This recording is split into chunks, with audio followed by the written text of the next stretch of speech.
Good morning, everyone. It's 1:15, and we may have some late stragglers, but we're going to begin the meeting on time.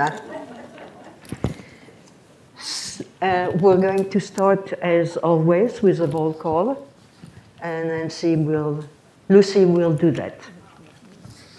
Lucy Ambach, here. Erwin Braverman. Floyd Kaplan. Here. Bitsy Clark. Here. Lynn Hawkins. Here. Evie Trevel unexcused. Esther Crystal. Here. Roz Lefker. Here. Phyllis Medvedow. Here. Marjorie Prince. Here. Nancy Rosenbaum. It's Leisinger. Yeah. Thank you, Lucy.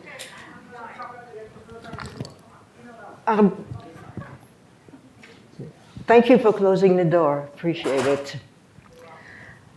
We are going to vote on approval of the last minutes. So moved. Thank you. And now we're going to go for the treasurer's report.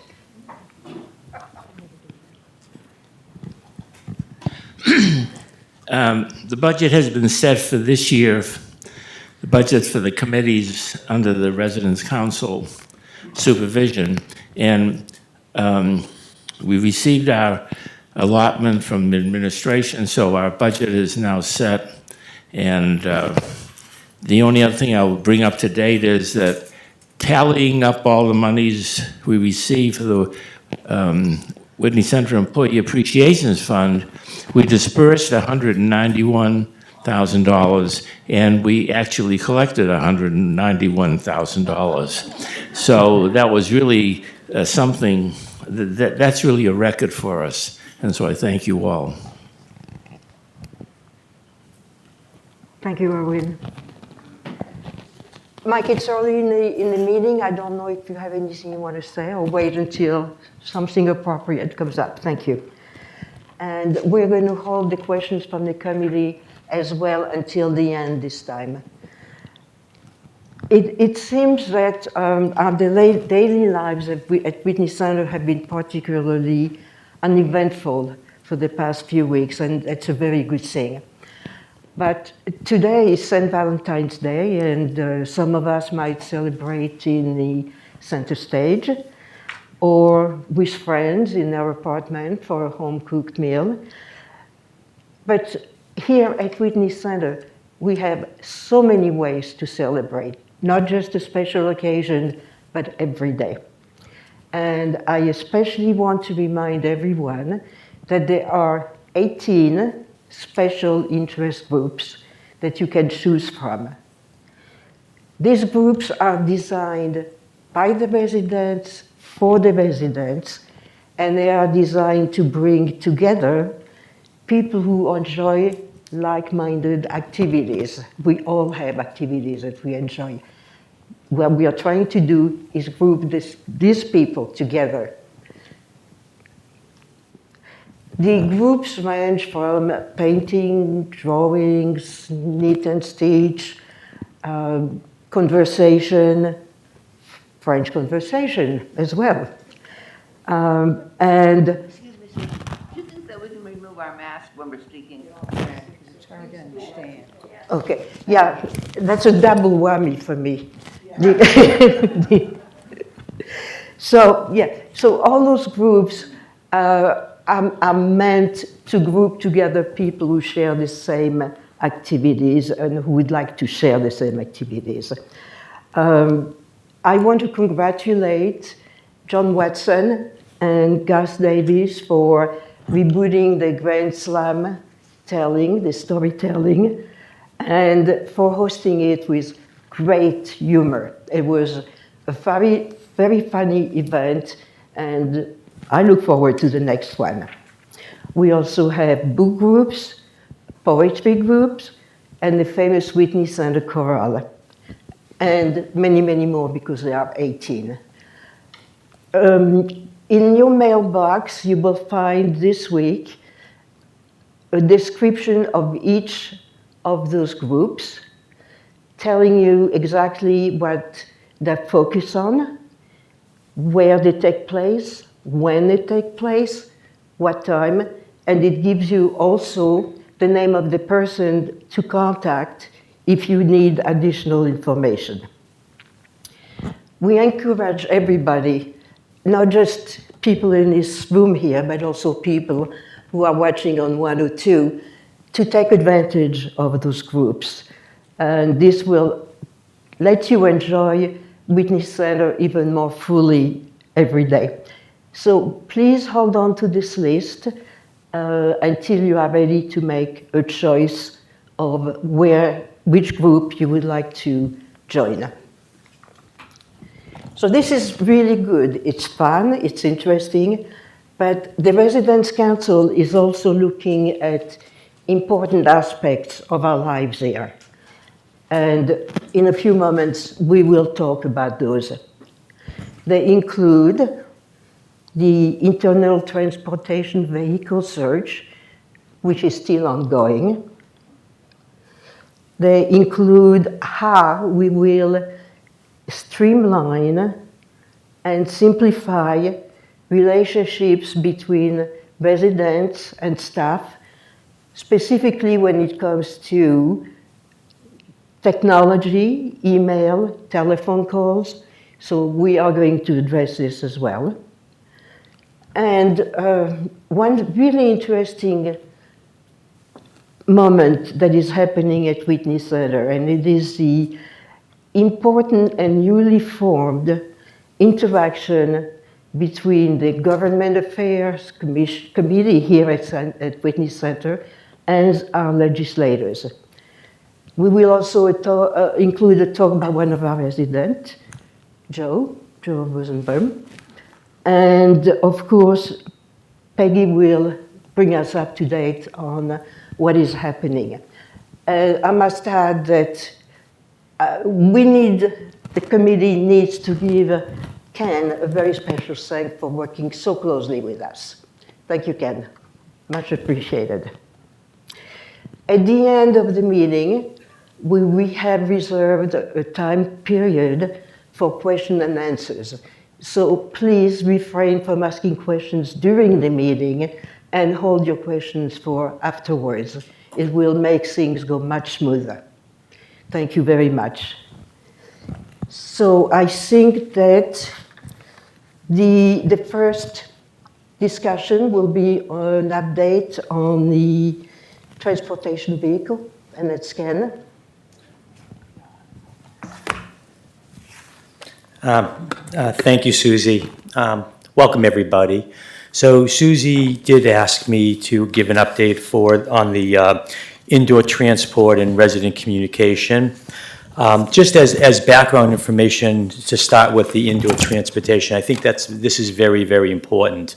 When the South Building was open, we ended up buying a trolley, and it was from Palmer Industries. It was a small little trolley type of vehicle because we had to find something on the small side because of our narrow corridors. And we ended up using that for a number of years. And those of you that can recall, it kept on breaking down quite a bit. It was squealing quite a bit. And when we went down, when we closed our operations closed down a lot of our common space for COVID, we stopped obviously operating the indoor transport. And as we opened back up, residents were asking for those trolleys once more. I did some research on those trolleys, and the challenge with those trolleys is they were only built to hold 150 pounds in the back. So that really explains the reason why the trolleys kept on breaking down and we could not use those trolleys. The reason why we focused on those ones in particular way back when is because they were thinner and they could maneuver through our corridors. A regular golf cart, and I know I hear residents wanting to solve this problem, we're trying to solve it. A regular golf cart will not work in this community, period. We actually brought one in to show the residents what that would look like. Our corridors are narrow, so there is a challenge. I went to Leading Age. I reached out to a lot of different organizations. There's a listserv to see if any other communities were doing anything for an internal transport. I couldn't find, the colleagues that I reached out to did not have anything. Because I will tell you what happens in these communities, and I've visited well over 25 plus communities and have never personally seen one, is what happens is most residents, when they are trying to get from point A to point B, end up with a power wheelchair or end up with a scooter. That's what typically happens in most of these communities. And clearly there's staff that helps people get around with a wheelchair. So needless to say, we found one other company. I'm working with an ad hoc committee. We found one other company called the Cricket. It is a smaller type of golf cart. It's not that stable, so I'm working with the company to see if they can stabilize it and lower it to the ground. I've been trying to communicate with them. I just called them today, actually, because I've been emailing with them, and they haven't been responding to me. And when I got through, they said they've been in all these trade shows. They just haven't had time. But we are working. We found one company, again, working with a resident ad hoc committee to search the internet to see what else is out there. So I'll hopefully have more input next month. I will tell you, those residents that are struggling, we work with our liaisons, we work with our community health services to support those residents. And I think that's important. So if you are seeing somebody that you think is struggling, pass it on to your liaison, pass it on to community health services, and we will certainly look for a solution for the individual residents. So that's my report on the indoor transport. So that's that report. Should I move over? Yes, Mr. Kaplan. How long has this project been in place? It's been in place for quite a while, but I explained the challenges, Mr. Kaplan. The bottom line is it's very difficult to find anything that's going to fit our community. In fact, no other community I know of has actually something like this. How long have you been after this solution? It has not been 2 years. No. No.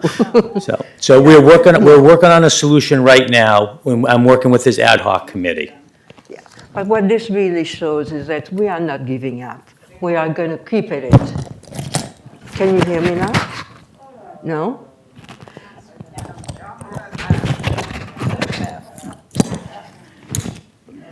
It really shows that we are not giving up. We are going to continue until we find a search that gives us good results. And I have something in the back of my mind that if nothing else works, I may just bring this up to the committee and to the audience. But I'm not ready to do this because I think this we are going to hopefully be able to resolve. We have had some comments during the past few weeks regarding not problems, but handicaps between communication between the residents and the staff, addressing specifically email and telephone calls that maybe are not returned as promptly or are not returned at all. And with SCAN's assistance, we have formed a small subcommittee to try to streamline this issue, and can talk to you about this. Yes, sure. Thank you, Susie. So one of the goals this year is really to simplify and improve our resident communication. There's so many ways that we communicate now that we believe it can be confusing to our residents and our staff. Emails, phone calls, texts, you name it. And as we work on this goal, we will certainly look for the council for their feedback. So again, we're looking to simplify and improve using technology the best that we can to pulse out information and messages. Along this line, and I mentioned this at our last meeting, we have, close to 300 staff, 300 residents, all looking to communicate with each other. We need to develop some guidelines for communication. We need to understand, why are residents reaching directly out to individual staff people? Are there some patterns here that we can look at, or are there some guidelines that we can give our residents and our staff on when's it appropriate to call and to email a staff person, or when is it appropriate to go through the committee? What about timelines? Did people actually need response back within 24 hours? Or do we say, can you please respond back within the next 5 days or something to that effect? So we as a community need to start to develop some guidelines to help all of us out. I, for one, get 100 plus emails every single day. And to rifle through those, absolutely, and to rifle through those, we have to start to prioritize how we do address these things. So we are going to be working on some appropriate guidelines to help the residents and to help the staff so we understand the appropriateness of sending and responding to emails, whether it's from resident to staff or staff to resident, or even staff to staff, we talk about this as well. So more to follow on that account, but I am working with the council on this. Yes, Phyllis. I have a simple comment. I have a simple comment that I think one thing is missing from this whole communication, the fact of courtesy. When we call or email a member of the staff and don't hear from them, or don't hear from them for 4 or 5 days, that's discourteous. And perhaps what could be an easy way is when one calls and they can't take a call, it's just to have an automatic phone, so sorry that we're not able to return your call immediately. I will get back to you though. Or some simple message saying, you're not forgotten, but we cannot get to you right away. Can we do something like that? I mean, that's a very good suggestion, Phyllis. Can we have automatic messages on our phone, on our email? Can we have a response back saying, have your email, I will get back to you as soon as I possibly can? These are some of the things, Phyllis, that when we set guidelines, we'll look at that. What I'm trying to figure out is, and I think what we need to figure out is why, besides an individual specific need, are residents reaching out to our staff for broader issues that can go through the committee? That's what we're trying to figure out. We need to try to streamline some of these phone calls and these emails. But I agree with you, Phyllis. I mean, courteous, there's an aspect for us to be courteous, but I'm really trying to dig down a little bit deeper and get to the why. Why are there so many phone calls? Why are there so many emails? And I'll give you an example, something that Thomas has done with dining. Basically, he said, if you call for a reservation and you don't hear back from me, you have the reservation. We will call you back if we need to. It's just, we have to take a look at things like that and how we behave and the behaviors behind some of these things. Thank you, Phyllis. I also like the fact that you didn't mention, but that this is not a situation that is unique to residents and staff. It's also a situation that you are looking to address within staff as well. Yeah, absolutely. I was saying, and I was meeting with this group, there's some best practices that are out there that we want to share. So for instance, a staff will go to another staff person or a bunch of staff people and say, please respond by X date. And it's putting things out there. And these are some of the things that we're really trying to look at and trying to systematize ourselves, even communication within ourselves. So look to some changes, right? We're looking forward to some changes in the way we do things and in the way we make them easier for us and easier for the staff. And we are working on that. Thank you. I just wanted to say something that I don't know whether you may have mentioned when it may have gone through one ear, not the other, just now. But in a big organization is this Congress of the United States, there is a rule that says that if a congressman or a senator writes to anybody in any agency, they have to respond within 30 days in writing.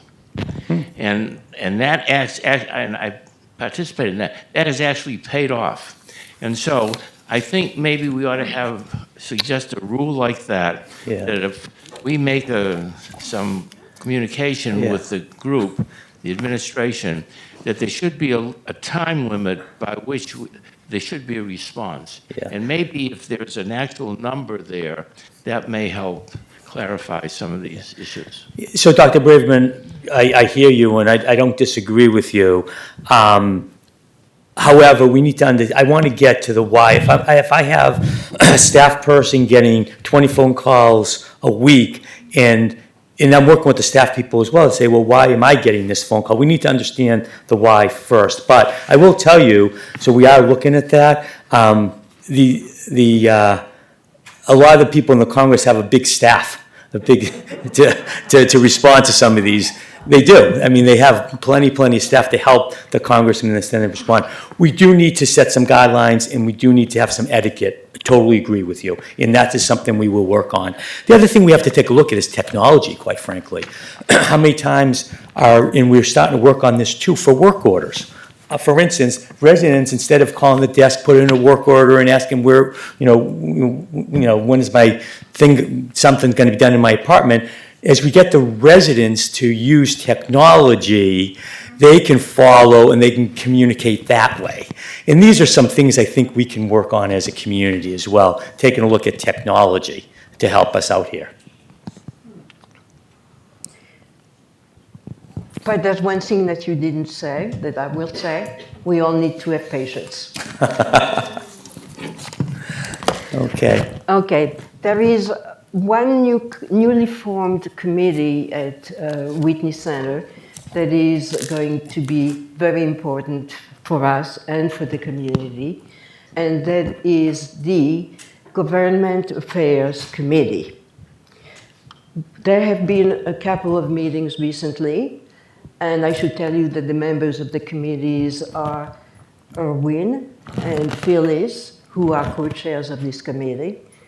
And it also includes Esther, John Tully, Greg Semin, and myself.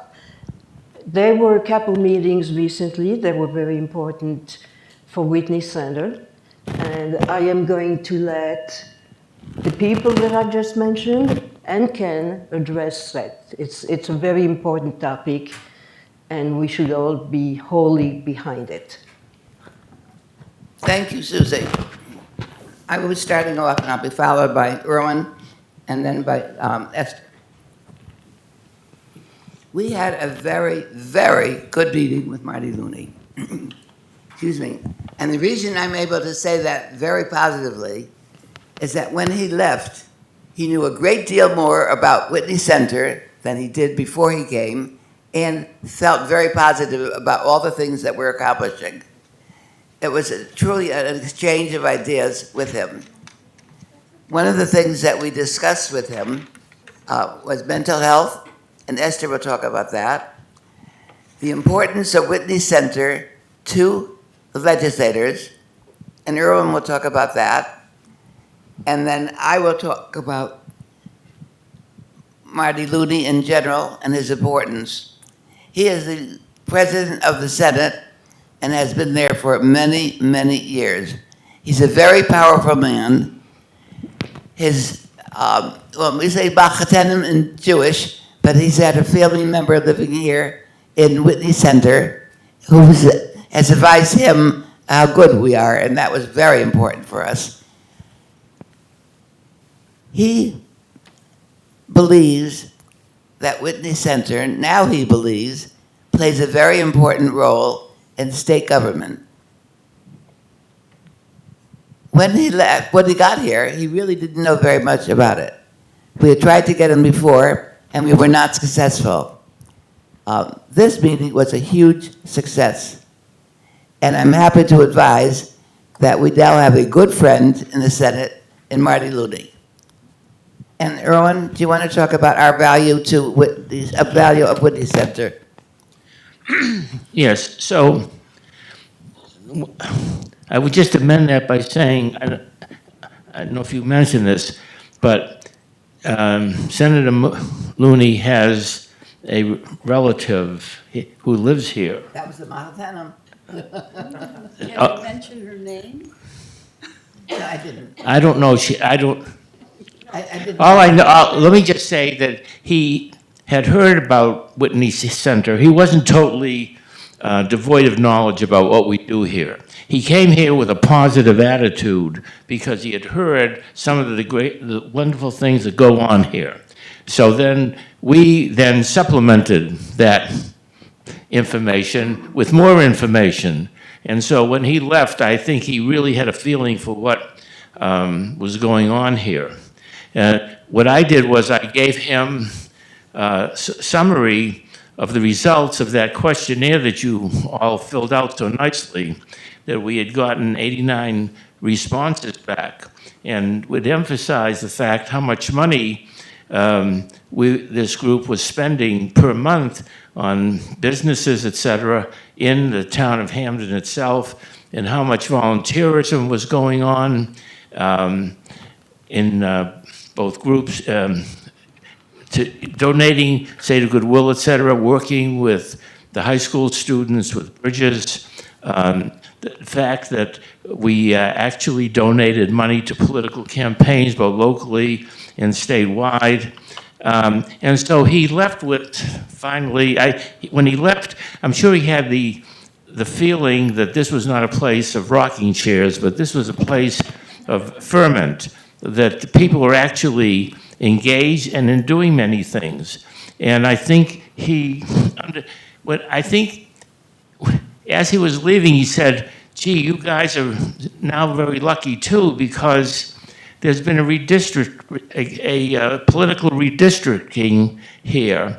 So that before, whereas we had one representative, Mike D'Agostino, who represented this area of Hamden, there's been a redistricting, so now there are 5 representatives representing Hamden in the state government, because the areas that are adjacent to Woodbridge and Cheshire and New Haven and one other place, I forget which one that is, has a representative. So there are actually 5 people who represent us, no longer just one. And that's an important thing, because I think that's a little bit more leverage. And he also, talked about how the state legislature works, which I didn't realize, that they meet actually not all year long. They meet for a short period of time in each year. And one year they meet for a longer section than in another year. And one year, I guess they're taking up just financial issues, and the second year they're dealing with legislation. And and so that was of interest to us, and explained something of the goings on in the state government. And he then talked about the need for mental health and putting money into that, which he thought was very important, that would be going on in subsequent years. And Mike Rambrose talked to him about the issue of the taxation, that there was no uniform way in which places like ours were taxed, how the assessment was done. And I think that was an important point that he understood would do something about that. It has really practical applications for us.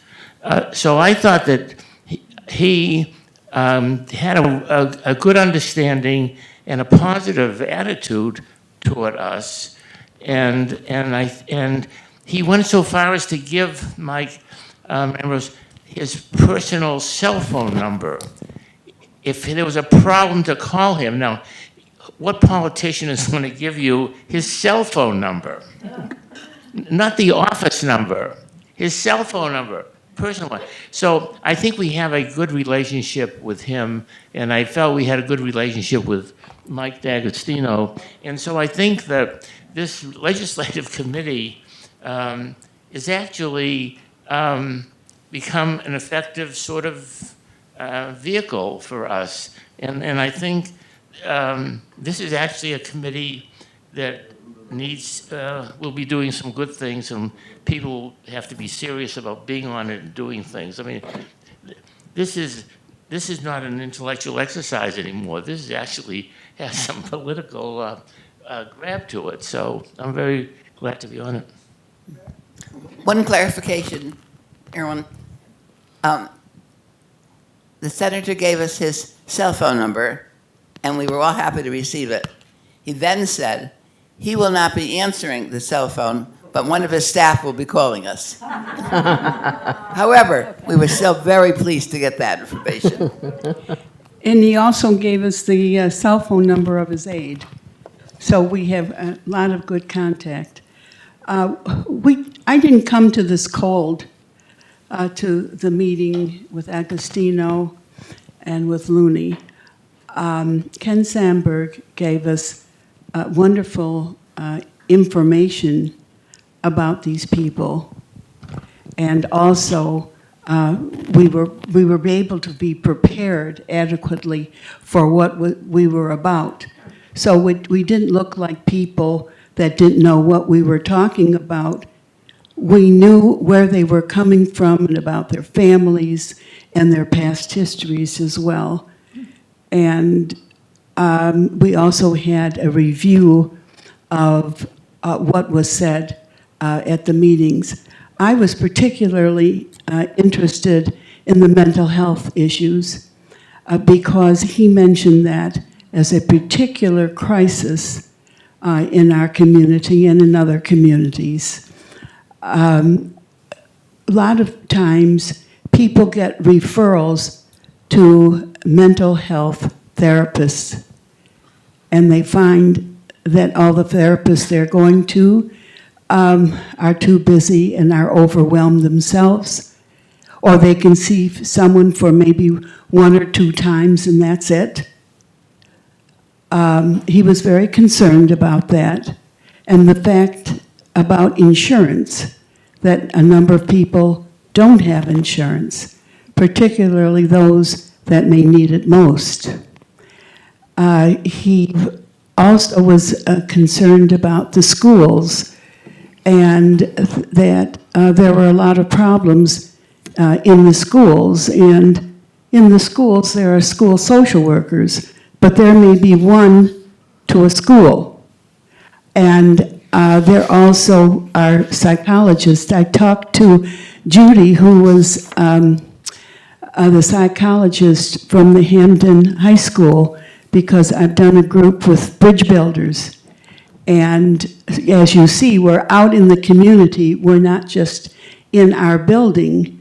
And Judy was telling me how difficult it was to get to see the children that they need to see. And so the issue came up about what to do about that, maybe having more help in the schools to help the children, because there are so many problems, especially since the pandemic. The other thing that he mentioned that was important is the need for support for the teachers and for the therapists in order for them to function in an appropriate way. So this was all very important for him to have a picture of what the community is going through. We ended with a lot of good feeling, and I think he respected the fact that we were prepared to talk to him. Thank you very much. Oh, I'm sorry, Phyllis, I didn't see you. I was going to just say that we felt that the time spent preparing for this meeting and actually executing the meeting was so well spent. And if you have any questions that you would like us to bring up in the future, please contact Susie, because she will then try to get you answers. And of course, I will go through all of you first. Thank you so much. Another interesting topic that we have to address today, or that we want to address today, is of particularly interest to us who reside in the Hampden community, and it is about the powder firm. And I will ask Joe. The Owen powder farm. Yes, the Owen House farm. And Joe will talk to us about that.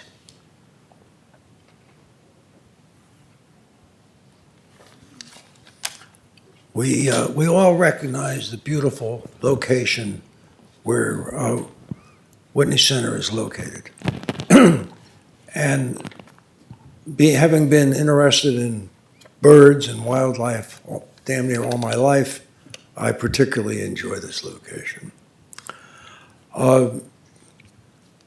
As most of you know, the lake behind us is part of the Lake Whitney system, and it has a name known as the Olin Powder Farm. The reason for that is, for those of you who are longtime New Haven area residents, you remember that many years ago we had Winchester Firearms, which in turn became part of the Olin Corporation. And Olin did use this lake back here for some purposes that I'm sure today would not be allowed. They used it for, and I must admit, I don't understand this. They used it as a dumping ground for powder, for gunpowder. And there are other chemicals also that were used on this particular body of water that don't speak well for the location. However, apparently Olin would like to get rid of this property since they are not using it all at this point. And the town of Hamden is interested in possibly taking it over and turning it into a park. I am not going to say very much today about it because I don't know a hell of a lot about it. But over the next months and probably years, we will be hearing a lot more about it. On February 22nd, a gentleman named Dale Croup, who is a member of the board of directors for Whitney Center and has also been an official with the town of Hamden, is going to represent, is going to come to Whitney Center to speak about this on February 22nd, I believe, at 2 p.m. Nancy Rosenbaum and I are co-chairs of the Conservation and Nature Committee, and Ken has asked our committee to, in effect, act as not as but as a go-between with the city and with Olin and Whitney Center, and we look forward to doing it. The idea of turning this beautiful area behind us into a park, a public park, is really a lovely concept. There are some aspects of it that will need ironing over. There's a small piece of land back here that is on our side of the fence that we don't own.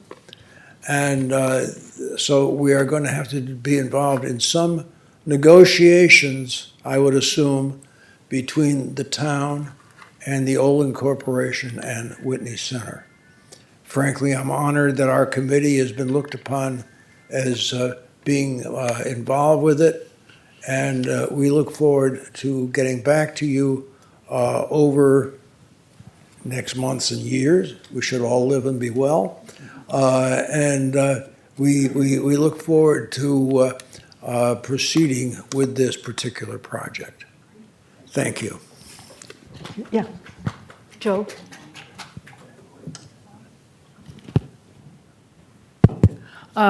In fact, it's a Superfund site, I believe. And Olin was instructed by the state some years back to clean it up, and it never got cleaned up. And Save the Sound has been very involved in this, as well as also legislators here in Hamden, to try to encourage the state of Connecticut, the DEEP, to require them again to spend the money to clean it up, because cleaning up any Superfund site is very expensive. I would assume so, and I would also believe that if Olin were in a position to give it to the town, that they would be entitled to some sort of a tax write-off for that purpose. And we certainly don't know what that would be worth dollar-wise, but it is something that we will have to continue to look into as we go forward with this project. Thank you. Thank you.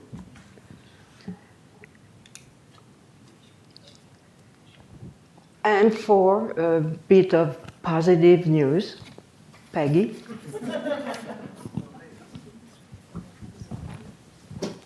Yeah, I know we're close to the end of the meeting, so hopefully we'll end it on a really high note this month. Omicron has declined tremendously over the past few weeks. It came quickly, it peaked for a while, and now it's on its downside. New Haven County's positivity rate is under 5%, which is tremendous, knowing that we were close. We hit almost 30% at one time. So things are looking great. We have not had any team members or residents positive for weeks. So I think, we're not ready to lift restrictions yet. We want to be cautious, but just, continue to use good judgment. We're not going to be quite as strict. I've talked to Thomas about loosening up a little bit in the dining venues. If there's 5 or 6 of you at a table, they will accept those reservations now. But again, just, be mindful of who you're dining with. If you have a guest from the outside, you might want to keep it a little bit smaller. Just kind of use good reasoning, good judgment, because we are definitely on a good path. I don't know how much longer we'll need to stay with some of the other restrictions, but dining for sure. The other thing that we're ready to let go of is, if you noticed in Friday's memo, it was not mentioned, but we had asked all of you if you had visited outside or you had somebody come in to kind of stay low for 3 days. We're also not going to ask you to do that any longer because we're not seeing any incidences of any type of activity on the campus. So definitely a positive. Yes. But we will continue to monitor and keep our eyes closely to Omicron. If anything changes, we will alert you. We're also going to hold on the memos unless we have something new to report. Thank you very much. Phyllis? So 6 to a table, the dining, any venue is fine now? Yeah, we're not even doing a number. Just use your judgment. Before we said we were restricting, we were asking you to restrict it to 4. You can go about your business as usual now. And nothing to do personally as such. I just want to congratulate Peggy and Mike on their new haircuts. Well, truth be told, mine is not a new haircut, but I was crazy with the scissors and I cut my bangs.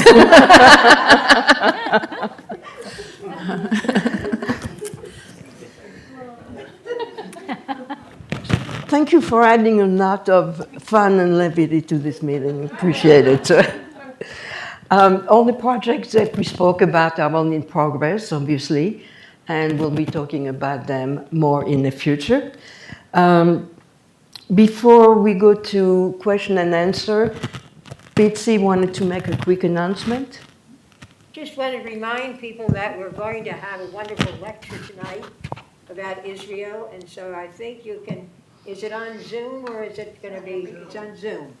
But you can come down and watch it here and then have a chance to socialize a little bit with the other people that are here talking to you. So I hope you'll all come. It's a wonderful lecture. The name of the person is out there on the bulletin board. That's great. We have a few minutes left, not too much, but just a few, and we're going to take a quick questions. About the lake that we're talking about, is that eligible for the infrastructure funding to be cleaned up, to pay for that? I don't know that. If it is, it would be good to pursue that, I would think. Yeah, we will ask, we're not sure, but we will ask. In fact, just about the lake and the farm next door, so that there is a lot of interest from the mayor and from Justin Farmer, who's our council person here, who's coming the end of March actually to speak on it as well. So these are some of the questions that we can ask our legislators about that. So that's a good question. Anyone else? Yes. Wait a First, minute, who's all the way in the back of the room?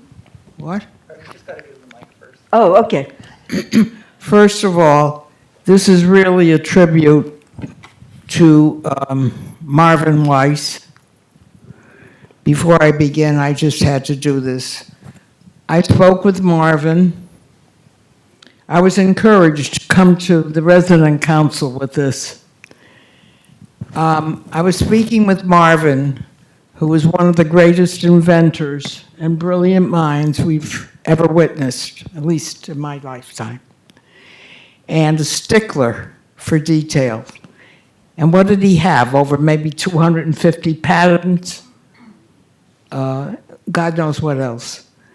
And he wasn't up to doing what I spoke with him about, was designing the proper piece of equipment for transportation. And what we talked about was a small golf cart kind of arrangement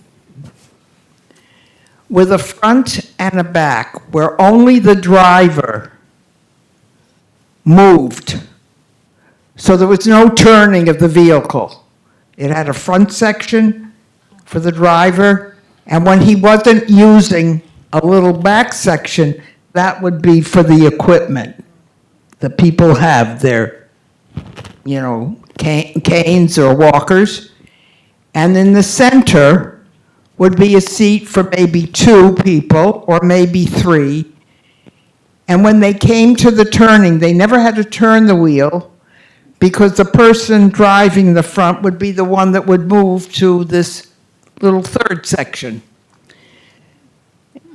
And we talked about it. And, as I said to Marvin, there's nobody here, a woman, for example, who, if they haven't had babies, they've certainly had breast examinations or other tests or things that not all our modesty is now remaining. We're too old for that. So the weight distribution would be equal because when the driver wasn't driving, the tools for transportation for the individual would be in that there would be a 3-section vehicle. And we talked about it. And I don't know who to present this to, but I am presenting it to the Transportation Committee because if there's something we can work out, why shouldn't we have the patent? Why shouldn't we make the money on a patent? And I think, to Marvin, myself, he said, maybe somebody can work on this, because Marvin would have given us the revenue from any patent, that we know. Carol, why don't we discuss this during Yes, the now I'm finished with transportation that one. meeting? Yes, but I don't know who to Okay. bring that to, except to bring it to you publicly. That's fine. And I think that's a tribute that I wanted to make to Marvin at this point. I will follow that up with Because you. he and I disagreed a lot, but we always ended up agreeing. Okay. Well, thank you for that tribute, and I will follow Now, up with you. Carol, we only have a couple minutes left, and I'd like to give the mic to a couple other people. I'm sorry if you don't I'm not here. mind. You do have a lot of people, but I did want to have an opportunity to recognize him for the man he was and for what his ideas and what he would have done and would have liked to have seen us do. Thank you. Phil? Yes, please.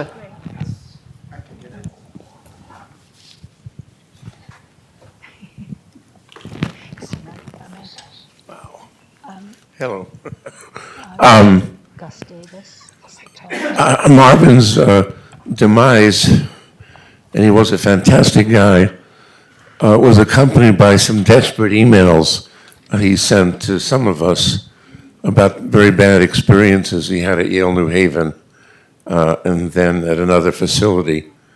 And it brings up that my experience as a doctor at Yale New Haven in the 2000s is you need an advocate with you when you're in the hospital to deal with the inhumanities that exist. And that didn't happen with Marvin.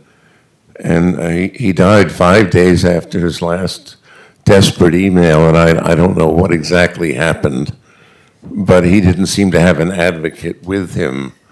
And perhaps we need to think about that in general in our relations with the hospital. I don't really know the details, But I got these very desperate emails from him and sent it to the administrators. Yes. Yes. A resident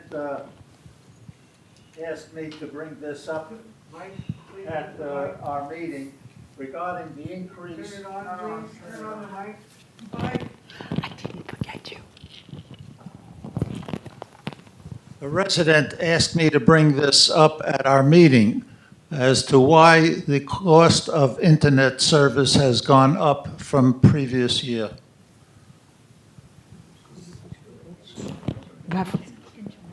Netflix just increased their fees.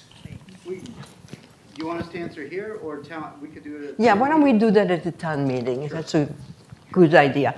Gus, now is your moment. Thank you. I also wanted to acknowledge Marvin. He had led an extraordinary life that he had shared with us. I think he was 95. And he had what we call a hard fall. He was, to the end, very good. Thank you for the comments about story time. We have our second session, the last Thursday of this month. 7 folks have signed up. We'll keep an open microphone. It will be down here at 7:30 Thursday, 27th, in the CAC, so we can make use of the room and hopefully the audio-visual. If other folks want to sign up, use the slips, put them in the box, or contact me by email, and we look forward to seeing you. And I will tell you, I cannot meet the standards of John Watson, but we'll have a good time. Yes, you did. A quick question, please. One question. Speaking about phones, has Whitney Center authorized somebody to walk around the halls here giving us free phones? And what's the story behind this? What? Well, they found my door, and they wanted to know if I wanted to buy a phone. Not buy a phone, be given a phone. And I was trying to word myself around this, and I asked them, was Whitney Center aware that you're coming around? Oh, yes, it's a free phone, and there's not a problem. And I said, oh, well, we didn't hear about it. And my aide was kind enough to put it in her words. She doesn't do anything without her son. Perfect. We do not authorize people to walk around door to door, knock on doors. Right before this meeting, I did hear that somebody did come in. They went through the kiosk and they went up. They weren't authorized. We're changing our practice actually at the front desk to make sure that anybody that we help log into the kiosks, that if they're going to go visit a resident, we will call first. So we're going to take a look at our practice. They're not authorized at all to do that.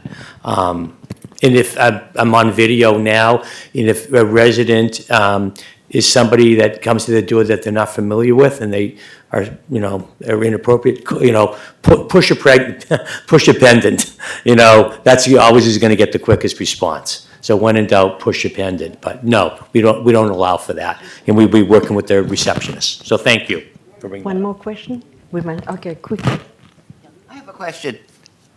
Thank you. I miss in the post office, in the mailroom, the signs that used to say, mail is in, mail is not in.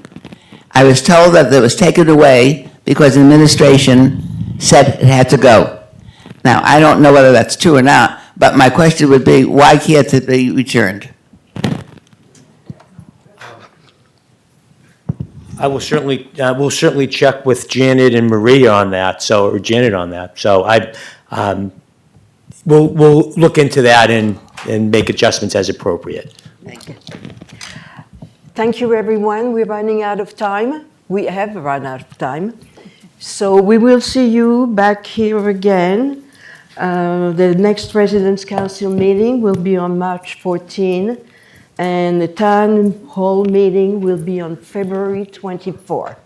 Thank you very much. Have a good, lovely Valentine's Day.